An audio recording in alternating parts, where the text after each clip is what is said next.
Pues buenas noches y gracias por acompañarnos a otro miércoles de zona. El día de hoy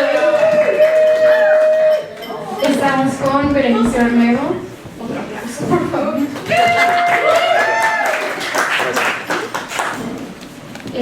Su investigación funciona como un proceso de interés estético desde el cual reflexiona sobre la vida como mediación, desarrollada en el intersticio entre zonas de expresión, precariedad y residuos. Su investigación en este sentido no solo es teórica, sino también performática. Mediante la instalación y la escultura, imagina posibilidades de politización que interpelen problemáticas clínicas y legales o nociones sobre el humano y lo animal. Y este miércoles se explorará la pregunta: ¿cuándo se considera un cuerpo inútil o irreparable? Muchas gracias por acompañarnos.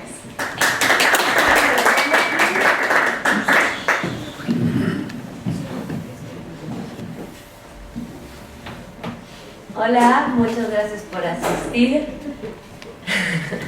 La primera parte de la presentación les voy a leer extractos del ensayo que escribí cuando comencé mi investigación, y la segunda parte voy a hablar sobre los procesos de producción de las esculturas. Y bueno, eventualmente espero que Cristina, la protesista, llegue a tiempo para acompañarnos en la mesa y nos pueda platicar más a detalle de partes técnicas y anécdotas y cosas que quiera compartir. Si es que no acaba de llegar, no.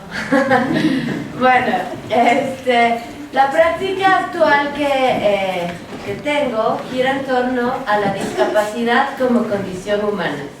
Homo sapiens es constitutivamente un ser lisiado y nacido antes de tiempo. Allí donde aparece el ser humano le antecede su estatus de impedido, es Sloterdijk. Le voy a adelantar porque si no es muy largo, es muy largo el video. Lo pueden ver en YouTube si quieren.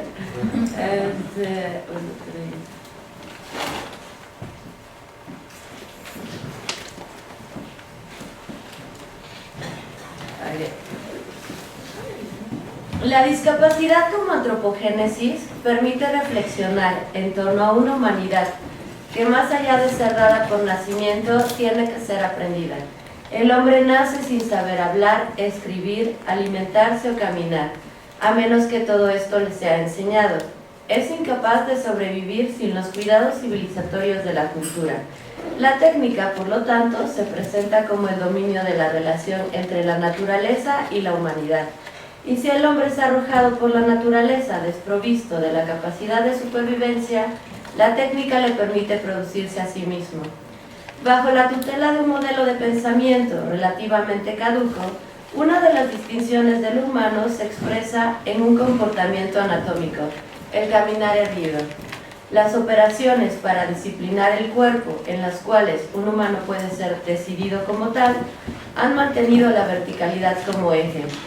El adiestramiento del cuerpo es una mecánica de las funciones y, abro cita, la disciplina es una anatomía política del detalle, cierro cita.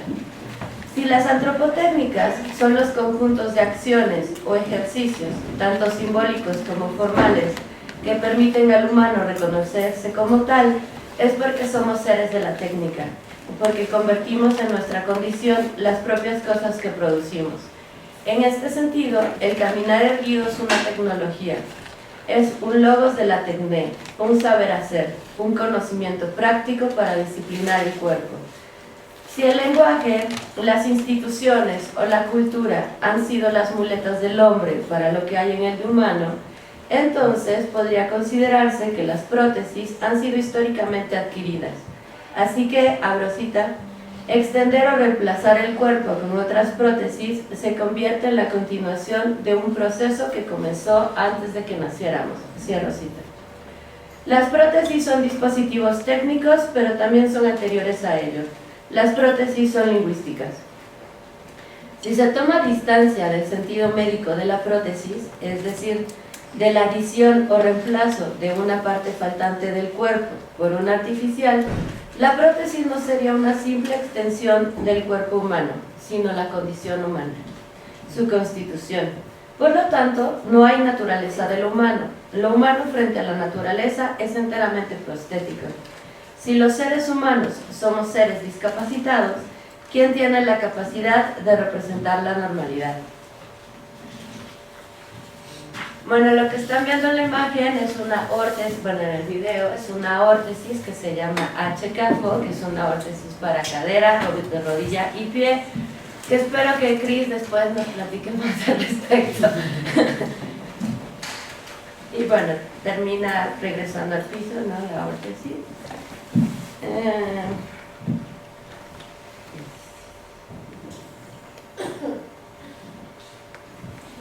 Pareciera fácil y poco arriesgado problematizar la discapacidad desde la comodidad de un cuerpo que no padece limitación motriz, amputación o anomalías congénitas. Pero la discapacidad no se limita solo a los fenómenos del cuerpo. La discapacidad es política. En este sentido, las mujeres no hemos estado exentas de ser históricamente discapacitadas a causa de la construcción jerárquica falocentrista. En la dimensión política de las prótesis y las órtesis en México, hay una cuestión de clase social que está involucrada. Las personas con capacidades diferentes, derivadas de alguna amputación o la carencia de un miembro, difícilmente conciben el reemplazo por algún dispositivo sofisticado de alta tecnología. En México, las prótesis y las órtesis son precarias, y es relevante que los casos de discapacidad son proporcionales al índice de marginalidad, además de que en las zonas más violentas y precarias del país aumenta el riesgo de no solo perder una parte del cuerpo, sino la vida misma. Es entonces mucho más que simbólico tratar de enseñar a caminar a un humano en un país donde su población cae constantemente a pedazos. Las órtesis y prótesis no son vestigios de la enfermedad ajena, sino que son proyecciones políticas del cuerpo. Son procesos, acciones o estados de la existencia. En ellas no solo se plantea, a partir de las condiciones de decadencia física del humano, en qué momento un cuerpo puede ser considerado inútil o irreparable, sino que a través de la fragilidad que está en juego, se perturba la identidad y los procesos que le dan orden a un cuerpo. Además de que se debate la capacidad de acción política de los objetos o de los dispositivos técnicos. Por otro lado, cuando las prótesis no son más que físicas, cuando no se rebasa la materialidad ligada a la función de uso o de utilidad, las prótesis o las órtesis podrían caer en el reduccionismo de ser herramientas culturales de normalización, y que más que amenazar la esfera de la normalidad, la reafirman. En primera instancia, porque a nivel fisionómico tienen que realizar lo que el aspecto de un cuerpo normal tendría que hacer, y en segundo, porque la finalidad queda condicionada a ser útil y productivo para los sistemas económicos. La discapacidad viene dada respecto de las expectativas impuestas sobre la funcionalidad de las personas, lo que se espera o no que hagan, que a pesar de abogar desde la independencia subjetiva, es una autonomía que queda supeditada a la visión utilitaria del cuerpo. Es la tensión entre medir y designar los tipos de cuerpos que son necesarios para constituir y materializar el ideal de ciudadanos en una sociedad. Bueno, este es un twister, ¿no? Así se llama este aparato ortopédico. Se supone que no se usa más, pero bueno, espero que Cris nos aclare eso.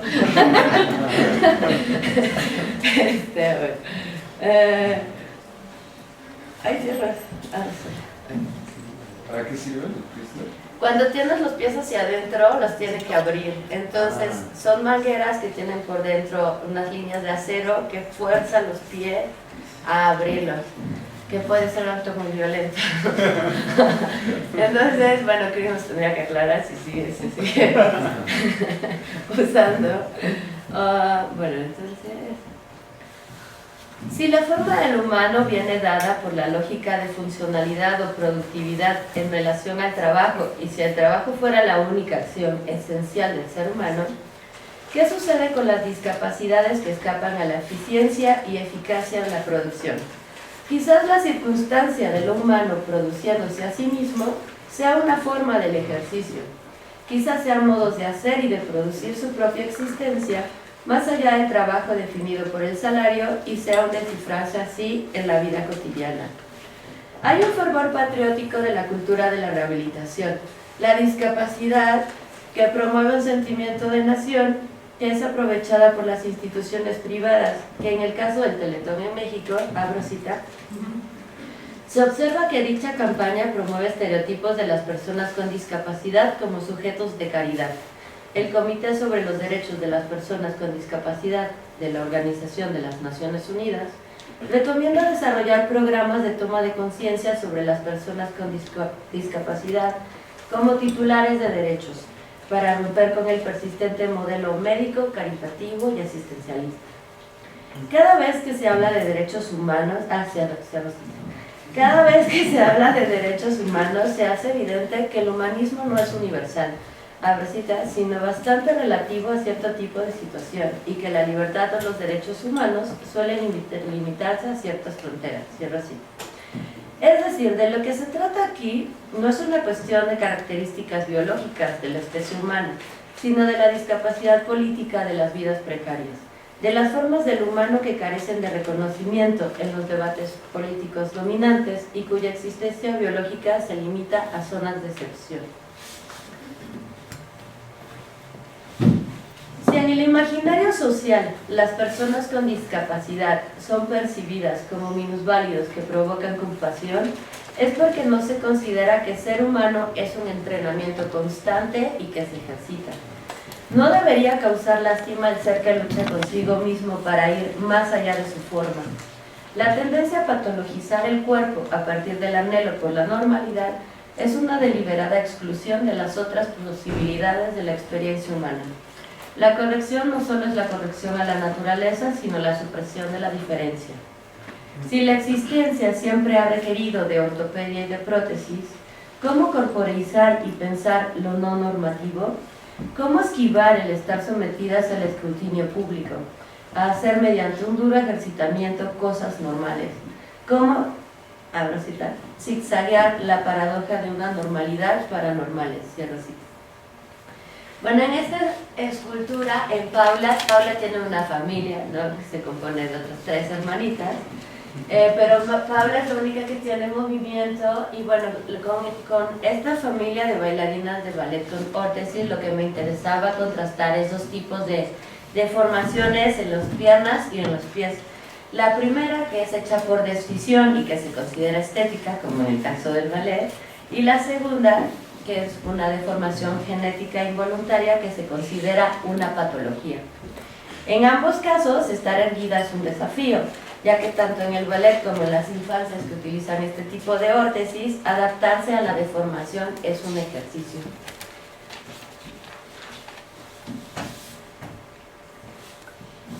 Debido a que históricamente se ha privilegiado al hombre normal como hegemonía de todos los discursos, todo lo otro que se sale o contradice la norma queda subordinado al modelo de pensamiento universal. El hombre es mayoritario y refiere a un estado de dominación que constituye un patrón en relación al cual todo lo demás se mide.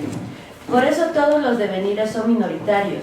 En este sentido, las mujeres, las infancias, los animales, las plantas, las moléculas son minoritarias.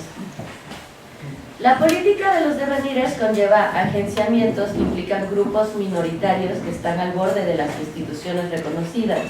Si se deviene poblaciones es porque se es responsable de una naturaleza desconocida ante la que se tiene afecto. El afecto no es un sentimiento personal, sino la acción de intercambio de la propia subjetividad por agenciamientos colectivos. Se vive la coexistencia como alianza de las diferencias. El mundo es un cohabitar entre heterogéneos, donde las formas humanas van más allá de las simples dualidades. Hay tantos seres que quizás solo se entienden en términos de devenir. El devenir no es una semejanza o una imitación, es un proceso de apertura, un espacio intermedio donde dos multiplicidades se encuentran. Es un umbral en que la identidad de lo que se es cambia según eso otro que se le aproxima. Es la experiencia de un encuentro desencadenado por el afecto, por la posibilidad o condición de poder ser afectada. Es ser interpelada por algo que desafía nuestro ser habitual en el mundo.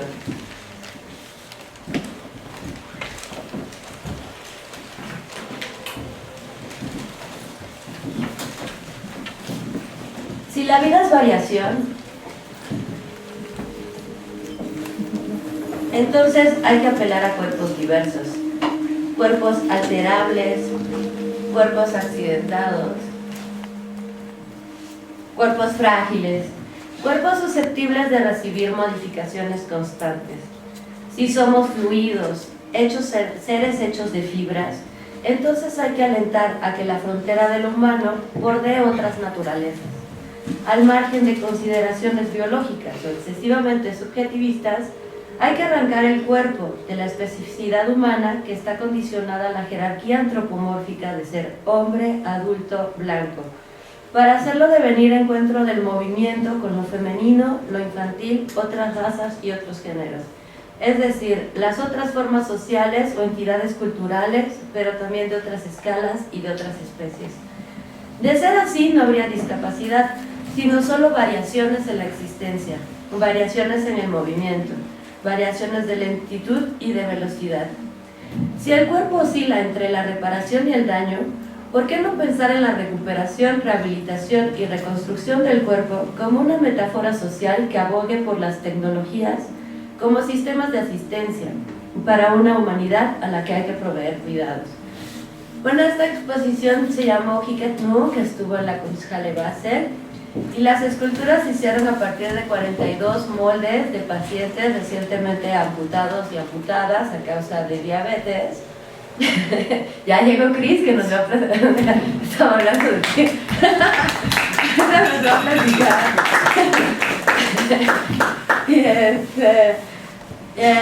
Y bueno, con 42 personas, bueno, cada escultura estaba conformada de dos partes, ¿no? Que ahorita Cris nos explicará sobre los termoplásticos y casos de amputaciones, etc.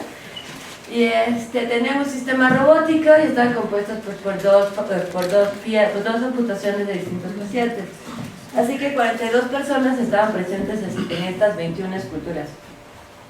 Bueno, Hiket Nu significa aquí y ahora, así que se mantuvo los nombres de las pacientes o de los pacientes en las esculturas. Lo que nos incapacita es una sociedad que se niega a aceptar que somos personas interdependientes, que la vulnerabilidad y la fragilidad condicionan la vida. La discapacidad tiene un potencial disruptivo que puede abrir horizontes de sentido y significación en la condición humana. Si el ser humano es un ser prostético, es porque es el artificio de sí mismo, porque tiene la capacidad de intervenir técnicamente en su naturaleza, al producir prótesis que le permitan enunciarse y constituirse transversalmente entre los límites corpóreos, para crear las condiciones de posibilidad que sean una apertura a pensarse, más allá de como humano, como viviente. Bueno, les voy a contar muy brevemente, porque ya de ahí entramos con Cris, ¿no? Aquí a la mesa. ¿O te quieres incorporar una vez, Cris? ¿Desde que has llegado? Gracias a Cris hay esculturas. Bueno, lo que les iba a contar es, ya viéndolo a posteriori, ¿no? Yo no sabía que iba a tener 3 distintos acercamientos o encuentros, ¿no? Con la discapacidad, o que bueno, esto iba a provocar una investigación, y bueno, pues ahora creo que ya 5 años de profesión, ¿no? Y bueno, el primer encuentro con la discapacidad que yo tuve fue esta silla de ruedas que mi abuelo utilizó antes de morir. Entonces, bueno, cuando Olga aparece era el 2012, o sea, 2 años mi abuelo estuvo en esta silla de, bueno, antes de conocer a Olga, mi abuelo estuvo en esta silla de ruedas, y yo básicamente sentí que el regalo que me había dejado mi abuelo era esa silla, ¿no? Eso es lo que yo sentía, eso es inexplicable, que es el regalo de tu abuelo, ¿no? Y entonces lo que yo dije, bueno, empecé una investigación que fueron como prácticas de campo, básicamente, ¿no? Y se realizó una serie de acciones. Luego ese espacio que ven ahí en las fotografías era la galería de la escuela, que pues no tenía rampas ni accesos, entonces pues mi propuesta fue hacer una escultura de sitio específico para esos escalones, pues para que yo pudiera accesar, ¿no? Entonces hice esa rampa con los maestros carpinteros de un cerezo, porque se cruzó que un amigo que iba a visitar el cerezo pues estaba detenido, ¿no? En la cárcel. Y bueno, se cruzaron ahí como distintos grados de cómo veo yo la discapacidad o la invalidez, ¿no? De los espacios, o o de las personas. Y bueno, lo que hice fue poner lodo en esta rampa de acceso y dejar todo el registro de las llantas sobre, pues sobre el piso y sobre las paredes. Y bueno, eso como en resumen. Luego, el segundo acercamiento, pues tendríamos que regresar a Olga, ¿no? Y entonces, bueno, el segundo acercamiento a la discapacidad fue cuando yo estoy siguiendo un río contaminado con aguas residuales, porque antes de emprender esta investigación trabajaba con la noción de plaga y la enfermedad en las ciudades, entonces levantaba animales muertos como ratas, cucarachas, moscas, perros atropellados. Y seguía un río, ¿no? Y seguía este río porque yo estaba pensando que estaba haciendo mi scouting para hacer una performance en donde me iba a dar un baño, o lo que básicamente iba a ser un bautizo en caca, ¿no? En la ciudad de Oaxaca. Y entonces iba siguiendo pues mi río, ¿no? De aguas contaminadas, con la necesidad de encontrar el mejor momento o escenario postapocalíptico entre llantas y caca. Y apareció este objeto que en un inicio no era Olga, sino que este objeto que nunca había visto en la vida, pues estaba colgada así en un portón de una casa, al lado de una lavadora, entre un refrigerador, unos rines, coche y así. Y entonces me detuve porque me sorprendió demasiado y fui con el dueño y le pregunté qué cosa era eso. Y me dijo que bueno, pues era un aparato que usaban pues las adolescencias o las infancias cuando existía la enfermedad de la polio. Yo jamás había escuchado, ¿no?, algo sobre la polio. Entonces solo recuerdo que regresé, iba a la universidad todavía, ¿no? Entonces regresé a mi casa a pedirle dinero a mi mamá prestado para comprar este aparato. Y pues en cuanto la vi supe que tenía que ayudarle a caminar, ¿no? Entonces fue pues bastante largo el proceso de que entre que aparece Olga y al final puede intentar levantarse y caminar, ¿no? Bueno, posterior a esto, Olga es la que impulsa la exposición que tuve a partir de Olga, es la que impulsa a que yo tome con mucha seriedad la investigación y que vaya a buscar trabajo al Centro de la Rehabilitación Infantil Teletón en Nezahualcóyotl. Y pues como, bueno, ya nos contaron también Cris, pero yo opero de esa manera de que llego y me autopresento, ¿no? Entonces, pues para entonces Olga ya existía, entonces llegué, tuve una entrevista y les dije que básicamente yo quería trabajar en lo que pudiera hacer, ¿no? Sacar copias, la basura, lo que fuera. Y me dijeron, oye, no, pues acá tenemos un taller de arte, y entonces empecé asistiendo al profesor voluntario en ese momento, luego pues terminó así como su tiempo, ¿no? Y empecé yo a ser maestra del taller de arte en este centro de rehabilitación infantil de Teletón y Neza.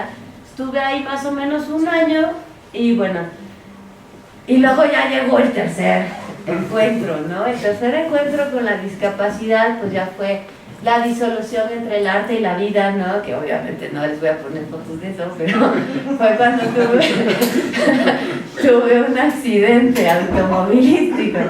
Entonces yo estaba trabajando en un taller de ortopedia en Tlanepantla, ¿no? Y pues es zona industrial, un tráiler invadió el carril, no tuve tiempo de frenar y pues me impacté entre la llanta y la caja. Y pues se me salió la pierna, no tuve luxación de cadera, pues fractura de codo, tengo mi tornillo. Me regresaron la pierna, pero hasta en términos médicos se supone que se elongó el tejido, ¿no? Entonces, en lo que se vuelve a retraer este tejido, pues no puedes pisar porque si no se te vuelve a salir la pierna. Entonces estuve en cama, ¿no?, un par de meses y luego con rehabilitación. No está Brenda aquí, pero bueno, Brenda, que con ella empezamos a hacer también producción de las órtesis, pues eventualmente se volvió mi fisioterapeuta, entonces como que una relación así muy cercana. Y pues bueno, y bueno, pues ya me recuperé, ¿no? Y ahora, no, es que pues no, ya estamos muy lejos. Y bueno, ahora les quiero presentar a mi equipo de producción base. Cris, pásate para acá. Ella es Cristina Picasso, protesista.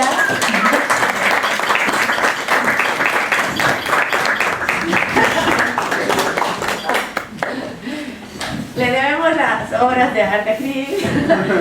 Y bueno, pues Lalo no está aquí, ¿no? Pero Eduardo Ortiz es mi productor de arte, mi brazo derecho y el que se encarga de ensamblar todo lo demás que hacemos, ¿no? Y de lograr que se levante o que se estable o que hace lo imposible, ¿no? Bueno, Cris, ¿quieres contarnos de la clínica? Sí. A ver, espérame. Bueno, el motivo por el que llegamos tarde fue por culpa de Berenice.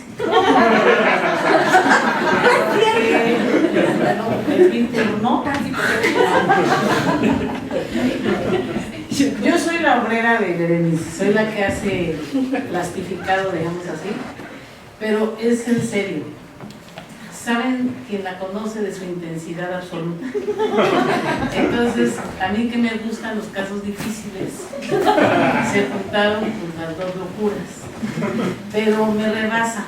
Entonces me llevo, perdón, ¿puedo hablar? Unos pinches moles de 2 metros y mi horno tiene 1.20. Entonces, los tiene que partir en 8 porque tiene que ahorrar el plástico. Quiere que se los haga ayer y no los puede esperar para hoy ni para mañana.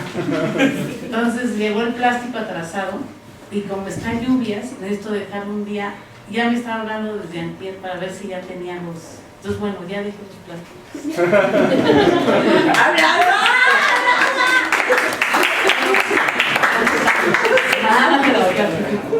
Y después está mi amigo Ash, que lo hemos involucrado en el tema, porque tenía un paciente, le gustan las cosas cabrosas y los pacientes que tienen mucha deformidad en el cuerpo da un ritmo que he ido aprendiendo a través del conocimiento artístico y de Berenice, porque a mí siempre me han gustado las formas. Hay gente que se horroriza si ve un muñón, o sea, pero mis hermanos decían que yo tenía un trastorno de la profesión, porque hay cosas que a mí se me hacen que son parte de uno, ¿no? Que mientras esto no funcione, pues el cuerpo lo vamos arrastrando, y que en una sociedad muy física, pues da mucha aversión cuando hay la ausencia. Si cuando hay la presencia no estamos a gusto, una población importante de la población civilizada, pues tiene un porcentaje altísimo de cirugías plásticas. Entonces este es como un contra, como muy curvilíneo, no sé cómo decirlo. Ash también lo desesperó, ¿verdad? Con el paciente, pero lo vas a hacer bien, lo comprometimos. Porque él tenía que escanear, entonces si el niño se muere, no es fácil lo que quiere Berenice, pero yo nada más les quiero transmitir que humildemente soy la obrera y hago lo que puedo, y cuando salen burbujas le digo, oye, salieron burbujas del plástico por su premura, y ella dice, no importa, son pecas, granos, bueno. Entonces me he ido viendo el plástico desde otro perspectiva, porque aparte la clínica es un lugar muy especial para mí, para la gente que lo visita, pero yo soy chica, entonces no tengo unos hornos como los que quisiera Berenice, entonces hacemos unas hasta lo imposible. Es lo único que quiero transmitirle en pro de estas maravillas que termina siendo la composición de un artista. Gracias. Quédate aquí porque nos vas a contar más. No te vayas. Yo tengo una anécdota en una de las presentaciones de Berenice, de estas cosas maravillosas transparentes, ¿no? Que cómo lo haces con líquido, y se acerca un artista muy peculiar y me pregunta, me presenta a Berenice, y digo, no, pues yo soy la que lo plastifico. Se va Berenice y me dice, quiero eso. Y dije, híjole, tiene exclusiva. No es fácil hacer, el procedimiento es un procedimiento que hacemos para los pacientes que tienen algún tipo de deformidad o un tipo de ausencia de alguna de las extremidades. Entonces, nosotros trabajamos de una forma donde la mente no está plástica, porque me di cuenta, como gracias a Berenice, que uno es muy metódico. O sea, sabes a cuánto calentar el plástico, sabes que te entra el horno, sabes que el plástico es de 1,20 por media pulgada, o sea, sabes todo eso. Pero cuando ella quiere cambiar el formato, ya no sabemos si al jalar va a quedar o no va. Entonces siempre hay una cosa que no es constante, que es el trabajo de taller, o no sé cómo le digan, obrelín, o sea, y otro es que no permite que el molde no puede ser modificado porque ese molde fue la forma original de un paciente que lo ha traído. Entonces es interesante porque no puedo, bueno, cuando no lo pone bien sí le echo la mano, pero no puedo hacer modificación porque si no pierde el sentido de esa parte del cuerpo incluida en otro cuerpo que es quizá de otro, bueno, que generalmente es de otro paciente, con otra deformidad y con otra necesidad. Híjole, una vida llena de anécdotas. Bueno, comentando, vamos a hacer que, bueno, les voy a contar un muy breve repaso, ¿no? De cómo ahora entramos a la parte de la producción ya física, material, ¿no? De las esculturas. Y bueno, siempre estoy de pepenando, ¿verdad? Diciéndole a Cris, puedo hurgar en tu basura, me dejas llevarme la basura. Y bueno, pues así es en general, ¿no? Entonces, pues me dicen si me equivoco en algo que voy a decir. Entonces, durante el proceso de producción de las órtesis o las prótesis, pues hay check sockets, ¿no? Que son sockets de prueba para verificar si están bien las medidas del riñón del paciente o antes de que se produzca la prótesis final. Eso se vuelve material de desecho para los talleres de ortopedia, que son básicamente los que yo recolecto, ¿no? Entonces, bueno, pues en la imagen de su izquierda pueden ver, en esta como, bueno, es lo que yo considero también por propia experiencia, en esta desorganización del cuerpo y reorganización del cuerpo, pues puedes intercambiar funciones en el cuerpo mismo, es decir, tus manos se pueden volver tus piernas pueden ser tus manos, y depende del contexto, la situación en la que estás, que se intercambian funciones en lo que conocemos como la función específica para cada extremidad, ¿no? O inclusive órganos.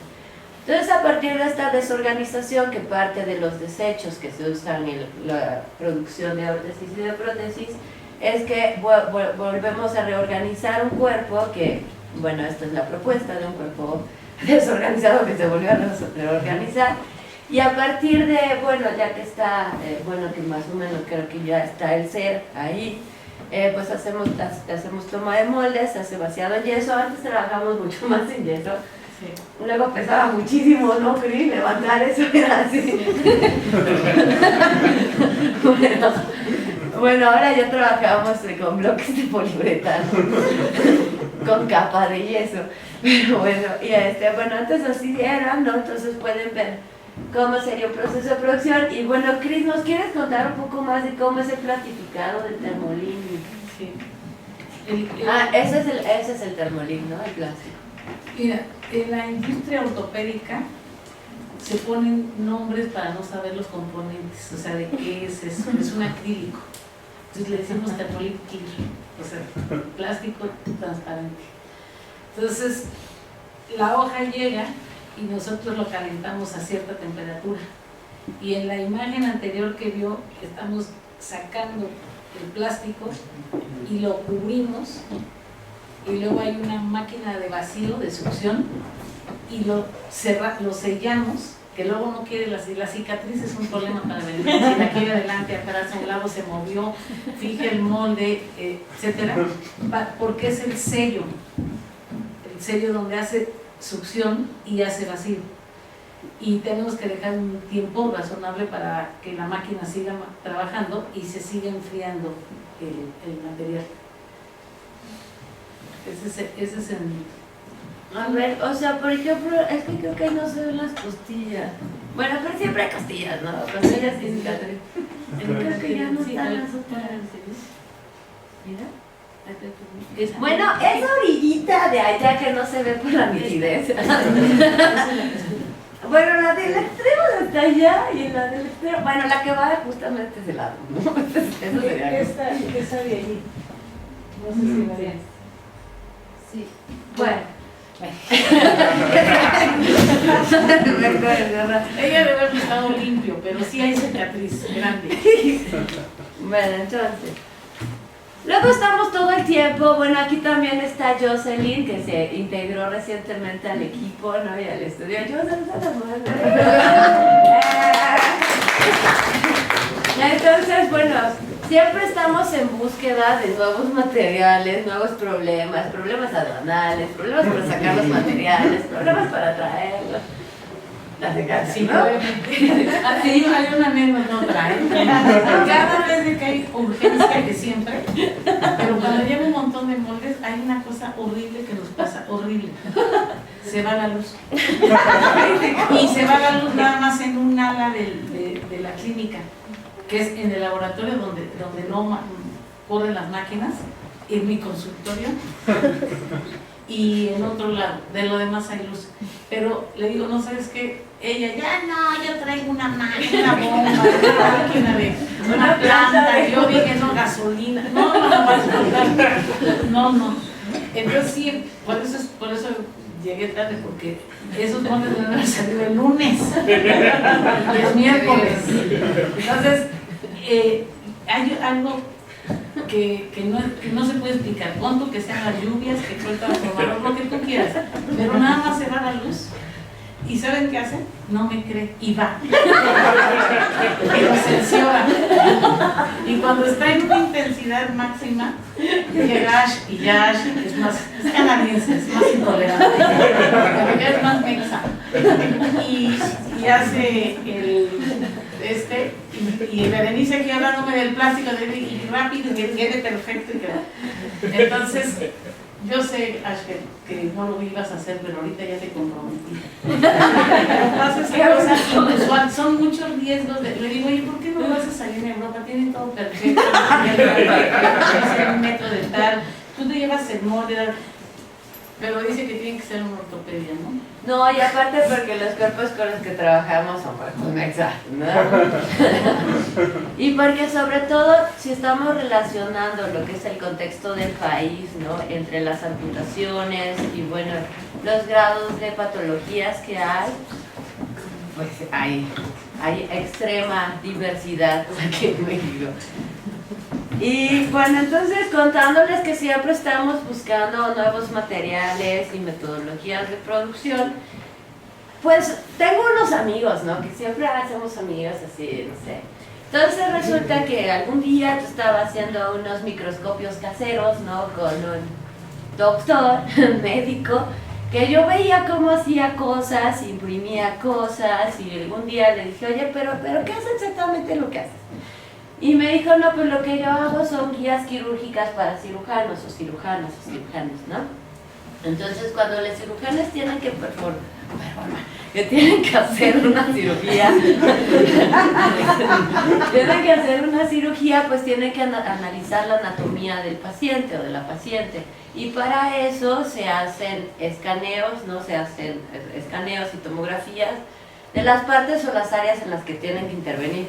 Por ejemplo, en la parte de abajo, en la imagen azul, en la esquina superior izquierda, pues tiene un problema de que le falta una parte del cráneo, ¿no? En esa cabeza. Entonces, por ejemplo, imprimen en 3D este tipo de modelo para analizar cómo tendrían que operar, bueno, hacer la cirugía para tratar de evitar lastimar nervios o venas, ¿no? Y bueno, es para estudiar cómo van a hacer la operación. Y platicando pues con estos dos compas, ¿no? Les dije, oye, pero entonces estos casos son así de, pues también pacientes que tienen, por ejemplo, prótesis de cadera, que es en el caso de la imagen amarilla, ¿no? Tienen una prótesis de cadera. Entonces básicamente trabajan con pacientes que tienen o fracturas, o tumores, o prótesis internas. Y lo que están viendo en esta parte es un software médico, porque no puedo decir cuál es, pero si me quieren preguntar después les digo. Es un software médico para la visualización de las tomografías computarizadas, y a partir del análisis de estos pacientes y de analizar, bueno, de ver las distintas perspectivas, hago este tipo de composiciones que están viendo en papel, que después se trabajan en Blender, ¿no? Como modelado 3D, y luego tenemos, bueno, lo que yo entiendo, Cris, es que hay plásticos de alta temperatura y lo que yo llamo de baja temperatura. Este plástico es de baja temperatura porque no se trabaja en el horno, como lo haría Cris con el Thermodrill, sino que lo trabajamos con agua caliente, y es para hacer férulas. Pero en el caso del Thermolin es para hacer sombras. Es por la resistencia, o sea, el Thermolin se utiliza a temperaturas que sean tolerables a la piel, se pone un plástico, se mete, se hace suave y tú lo modificas de acuerdo a lo que quieras hacer en la mano. Generalmente la mano cuando está en péndulo se tiene que llevar en una posición funcional. Este material no sirve para los aparatos que requieren carga de reacción al piso, o sea que tengas que apoyar peso sobre la extremidad. Entonces este tipo de acrílico, el Thermolin, es un material sumamente resistente, nada más que es muy duro. Tiene una cualidad, cuando nosotros hacemos la prótesis para un amputado arriba de la rodilla, al inicio el muñón es muy grande y como va pasando el tiempo y lo vamos preparando, va adelgazando. Pero en la clínica somos de los pocos que ponemos la prótesis para amputados a los 24 o 48 horas después de la cirugía. Entonces, cuando quitan los puntos, es más o menos entre 15 y 20 días. Entonces, el paciente lo ponemos a caminar. ¿Qué pasa? Que va a adelgazar. Porque como ya hay carga de peso, hay reacción al piso y la linfa se va hacia arriba. Y ese material tiene una peculiaridad. Vive con el paciente, que eso es lo que le gusta mucho a Bere, 3, 6 meses con él impregnado, o sea, su piel está, pues de alguna manera, su sudoración, el tejido y demás, y va reduciendo. Entonces, el material hacemos antes un molde en yeso, ¿sí? El molde lo modificamos de acuerdo a lo que haya rebajado de circunferencia, y este material se puede hacer grande o se puede hacer chico, hasta ciertas ocasiones. Entonces es un material muy confiable porque como es transparente estamos viendo el muñón, cómo se está comportando, qué color tiene, y no lo quitamos hasta que el muñón se considera maduro, que ya casi no va a reducir. Entonces ese plástico transparente es el que se lleva, pero después de muchas probadas, el mismo plástico, que tiene esa ventaja. Y este material también se puede reusar, pero se va encogiendo, ya no es igual de confiable, pues.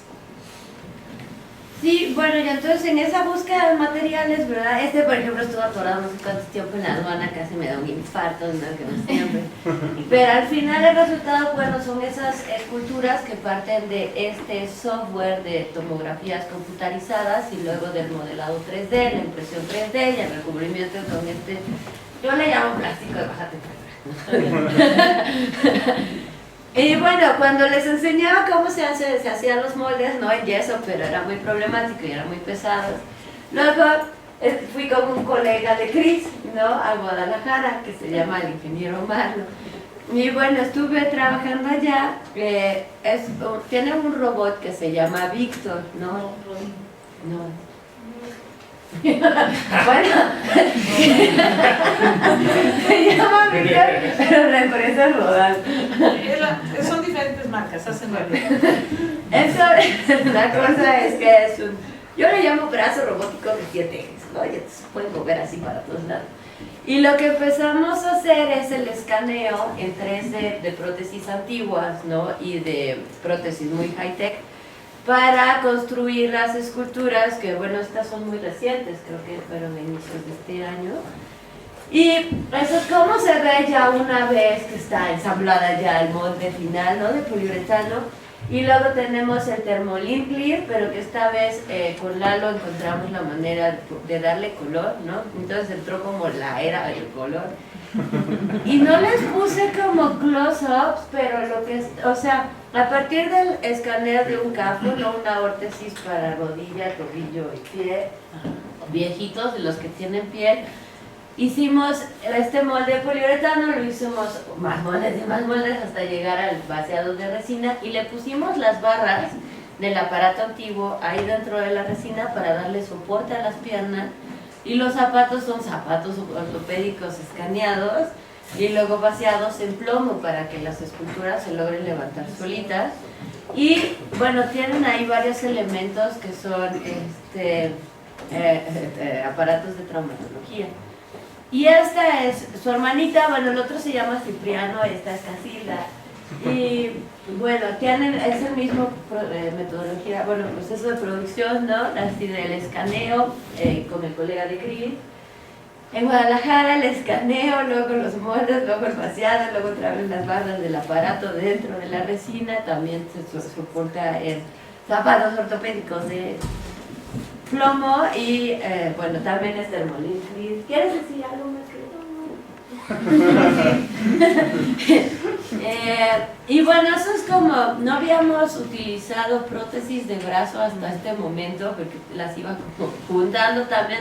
Recolectó mucho material de las chácharas, ¿no? De las cosas de segunda mano. Y bueno, estuvimos el mismo procedimiento, ¿no? Escaneando las prótesis antiguas, y luego haciendo los moldes de los moldes de los moldes para hacerlos vaciadas en resina.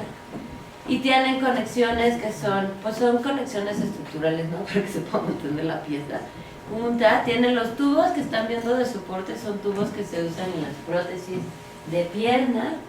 Y también tienen instrumental de traumatología. Y ya esto es lo último, ¿no? O sea, 2 esculturas de estas están ahorita en Basel, ¿no? Y 2 esculturas se fueron para Los Ángeles, a Kordansky, en una inauguración que viene. Y estamos en el proceso igual, ¿no? De la reorganización de cuerpos con poliuretano, la superficie de yeso, y luego encontramos así de que podíamos hacer galvanoplastía, no sabía que existía eso tampoco, de impresiones 3D, entonces esto fue escaneado, la escultura fue escaneada en 3D, luego fue impresa en 3D, y lo que hay acá abajo de esas pátinas de metal es plástico. Eso fue como la revolución, porque si no eso pesaría no sé cuánto y no se podría colgar al muro. Entonces hicimos galvanoplastía, que por aquí faltaría Lalo para que nos explicara, porque él solo puede explicar esta parte. Pero por lo que sé es que los ácidos, entre los ácidos y los materiales generan un campo electromagnético que hace que se atraigan las partículas al material, ¿no? Y bueno, pues es esa, y como ya no tengo la otra foto, pues esa es su hermanita. Cris, ¿quieres decirnos algo así de cierre? Así? Darle las gracias a la Berenice. Siempre es padre que te cambien de tu zona de trabajo, aunque yo tengo mucha variedad de pacientes, pero sí te agradezco dentro de todo, pues apoyo esta pilar humana.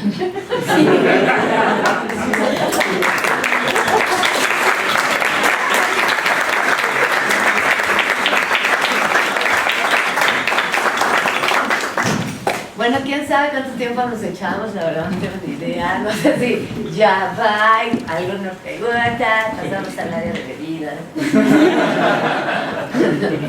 Justo, no sé si alguien tiene preguntas, comentarios.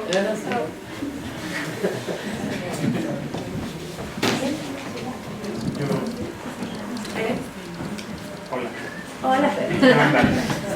Yo tengo una pregunta sobre todo para Cris. Primero que nada, buenas noches. Y qué interesante conocer tu rol en la obra de Bere. Y sobre todo me llama mucho la atención saber, es un poco chisme, tal vez, si lo quieres contar está bien, si no, no. Pero ¿qué fue lo que te hizo decirle que sí a trabajar con Bere y a involucrarte en eso? No es fácil. O sea, a lo mejor mi vínculo con lo artístico es que mi esposo era arquitecto y él hizo hizo una donación importante en la clínica, que es muy interesante conocerla. Y a mí siempre me ha interesado algo que sea raro. Entonces, al principio no pude con ella. O sea, pero me gustó, o sea, pero en el momento en que uno se va, es como si tienes una novia súper seductora. Entonces al principio dices, no, mamá, va a meter en una locura, no tengo, o sea, no soy tan grande, o sea, tengo muy poca gente en el laboratorio, hacemos un montón de cosas como podemos, ya sabes, para mantener el lugar, el espacio no es fácil.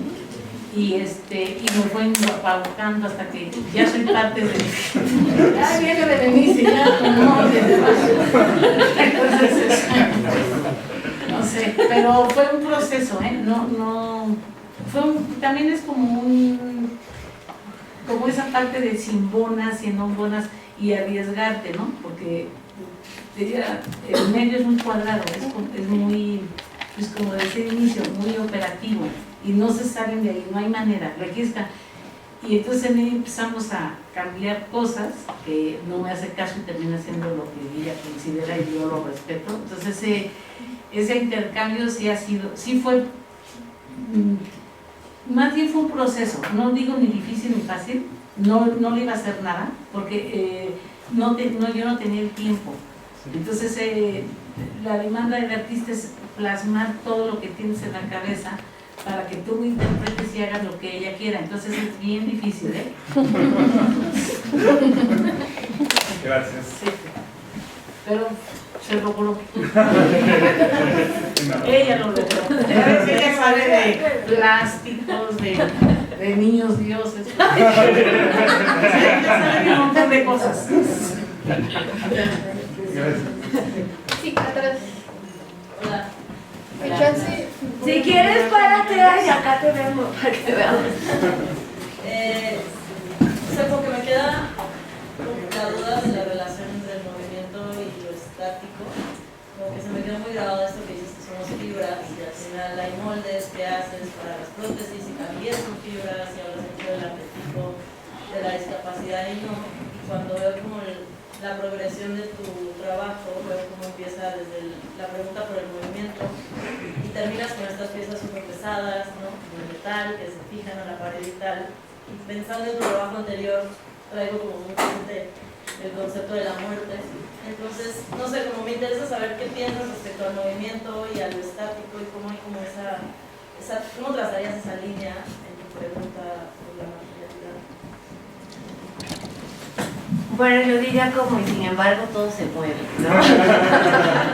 Pero no, es que, ¿sabes? O sea, yo siento que lo que no se mueve, hasta la piedra, aunque sea una erosión de siglos, ¿sabes? Ya sea por el aire, la lluvia, lo que sea que tenga al lado. Pero el movimiento y el desgaste es lo que constituye la existencia, si no la vida, la existencia en general, ¿no? Y bueno, la relación entre los movimientos imperceptibles, ¿sabes? Acá no los incluí, pero he estado trabajando con, bueno, y ahorita viene, ¿no? Vamos para la Bienal de Sao Paulo, entonces estamos haciendo unos órganos artificiales, en el que ya vamos hacia el órgano artificial, y van a respirar, ¿no? Son pulmones artificiales que, bueno, pues esa es otra historia más larga, pero, o sea, ¿qué tan imperceptivo puede ser el aire, sabes? O sea, si el aire está ahí, pero el aire no tiene que ser una forma física la que tenga que percibirse para que haya movimiento, sino puede ser otro estado de la materia, yo lo llamaría, ¿sabes? O sea, en términos generales, la existencia depende del movimiento y de, aunque sea muy lento, ¿no? El deterioro y imperceptible, pero para que yo, bueno, considero, es que es como la pregunta sobre los virus, ¿sabes? O sea, como, ¿están vivos o no? Pero existen, o se mueven, pero ¿cómo? ¿Sabes? Como ese grado de estados de la materia que atraviesan otro tipo de flujo.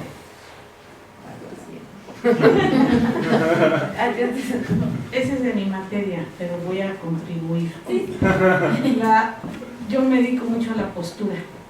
Y no sé si han oído que México es Berlín, México, son ciudades alegres, donde la gente es más feliz.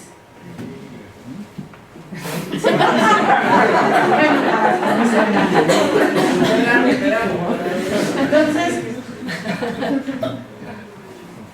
en un aeropuerto, yendo a Bundestag, me encontré una mexicana que está en Berlín haciendo una investigación sobre por qué la gente es más alegre.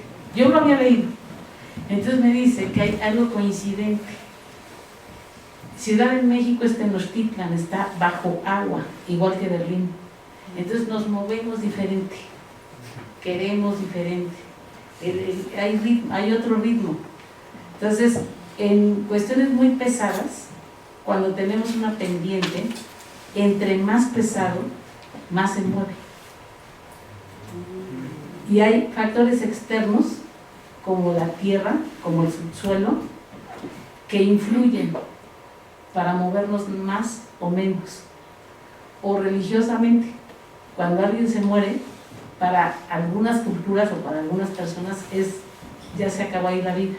Para otras, el soplo de vida, el cuerpo se queda, pero la gente progresa o evoluciona.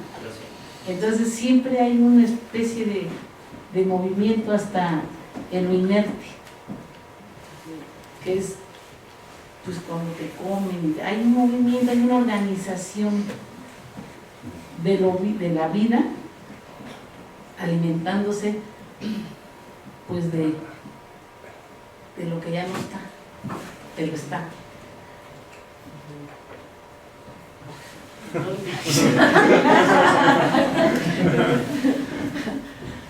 ¿Alguien más?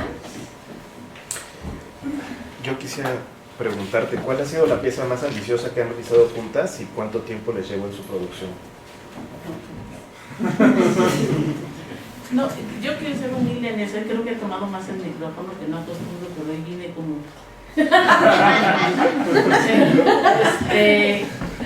yo hago una parte de su obra, pero la que hace la composición es esta Bere. O sea, yo hago un montón de partes enormes y ella se las lleva, man. Y allá ella... Es que somos un equipo base, ¿no? El equipo de la base es Lalo, Cris y yo. Lalo ahí debe de estar. Pero, o sea, como que, ok, ahí va la idea, ¿no? Ok, Cris, así de, ¿cómo la ves? ¿No? Así de dándose la quítate y ya, no sé. Y luego Lalo es una parte esencial, ¿no? Porque es el que me hace aterrizar y decir, pero dice, esto no se va a cargar. Esto no se va a colgar, necesitamos doble estructura, triple estructura, necesitamos soportes de carga, cosas estructurales, o sea, es como el ingeniero, ¿no? Entonces, de lo más ambicioso, pues yo creo que va a ser lo que apenas viene, ¿no? Lo de los órganos artificiales, o sea, más los... Aparte nos quedamos sin electricidad, cuando se entere la Bienal, que vamos con retraso y así, bueno. Entonces yo creo que van a ser los órganos artificiales. También trabajo con un ingeniero biomédico desde hace como unos 2 años, que él trabaja para una empresa que se llama Berlin Heart en Berlín. Y viene en camino, dice llega el 27 a programar, ¿no? Las siliconas, pero por las lluvias, ¿sabes? Ahorita no secan los moldes, luego nos quedamos sin luz, entonces así se siente el cardíacazo, cabrón. Y pues cuando esté todo, estamos también haciendo un pulmón de acero, ¿no? Que cuando existía la crisis más grande de polio, estas máquinas funcionaban con pulmones artificiales para mantener con vida a las infancias o a las adolescencias. Y ese pulmón de acero que estamos reconstruyendo a partir de un diseño que encontré en uno de los 60, va a ser el que va a bombear el oxígeno para los órganos que van en las esculturas colgando del techo, ¿no? Entonces yo creo que por la dimensión y la presión y la lluvia, yo creo que va a ser... Ajá, entonces en un mes o sea, ¿El tiempo de producción de más o menos de esa pieza, cómo lo tienes contemplado? al final va a ser un mes, 2 semanas. Órale, poco, es bueno. ¿Verdad? Yo Sí, lo habíamos planeado de otra manera, pero las cosas no se como Sí. lo teníamos pensado. Bueno, sí. Roda, ¿qué pasó? ¿Cómo es tu nombre? Perdón? Cristina. Cristina, quería saber si trabajando o colaborando con Berenice cambió tu forma de abordar tu trabajo, de realizar como las prótesis. Si tuviste un cambio... Hay poca libertad a veces porque los muñones tienen unas ciertas características y unas ciertas reglas para poderlo hacer. Pero involucré a Ash porque Ash lo involucré haciendo los covers para que hizo unos muy interesantes con focos adentro, Con o sea, LEDs, con LEDs, etcétera. Y pero sí me cambió totalmente. Primero, entender a alguien que tiene una necesidad y que es artista e interpretarla. y la otra es cambiar algunas cosas operativas, porque tenemos que hacer 2 succiones, meter otra manguera por otro lado, y que también ella pudiera comprender que, por ejemplo, un día puso un tubo y cuando pusimos el molde se quebró porque lo dejó pues, nada más un pedacito, son como cosas que eso jamás te lo van a hacer en un país que conozco muy bien, los laboratorios de lo que se dice primer mundo, porque tiene que ser exactos, y son exactos, te dicen y ahí está exacto, pero no van a moverse, tiene que ser una cuestión industrial donde les pidan ciertas características, pero jamás en una ortopedia. Entonces sí es un cambio totalmente, pero creo que hay un cierto entendimiento por las características donde yo trabajo, que también tiene algo un poco más diferente a lo que es una ortopedia convencional, pero yo creo que es mutuo, ¿no? Que también No, yo me cuadro. No, la que se lleva las palmas es Berenice. Yo hago y es como coincidimos en ciertas cosas, pero la composición y esas maravillas que a mí me ha tocado admirar de forma muy, pues otra vez digo lo mismo, admirativa, es lo que se logra. Y aunque no se lograra, o sea, el chiste es como pues también hacer un experimento, porque no se contabiliza el tiempo. Entonces, en Estados Unidos te cobran por hora. Entonces, imagínate, eran horas de estar hablando hasta que le dije, mira, tengo 2 teléfonos, ya quité uno, dije personal, claro, personal, lo trabajo y me llamo a las 2 de la mañana. Y yo contestándole, entonces dije, espérame, oye, pero el de trabajo se acaba a las 7 de la noche. Ya el otro, pues nunca me habló por el otro, pero bueno.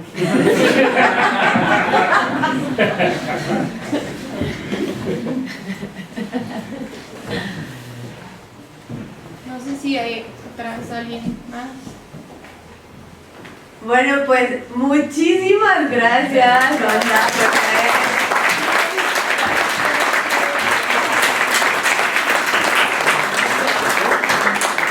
Gracias por los